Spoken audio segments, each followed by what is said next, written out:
কবিতাৰ শিৰোনাম তুমি শুনানে কবিতা? ৰচনা অনুপল চুতীয়া, আবৃত্তি হৰি শইকীয়া। তুমি শুনানে কবিতা? তুমি বুজানে কবিতা? আজি তোমাৰ নামত লিখিলো এটি প্ৰেমৰ কবিতা, কিন্তু তুমি বুজিয়ে নাপালা মোৰ মনৰ কথা, আমাৰ প্ৰেমৰ কথা।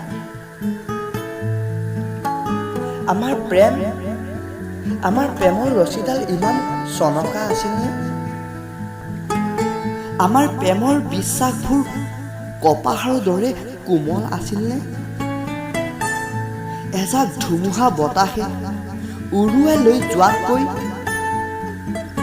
ইমান শক্তি সেই বতাহজাকৰ, য'ত আমাৰ প্ৰেমৰ শক্তিও একো কৰিব পৰা নাই। সঁচাই এয়াই আছিল তোমাৰ প্ৰেম। কোৱা মোক, কোৱা, মনৰ কথাবোৰ প্ৰকাশ কৰিব লাগে, নহ'লে এদিন সেই মনৰ কথাষাৰ তোমাৰ বাবে আন্ধাৰ হ'ব পাৰে,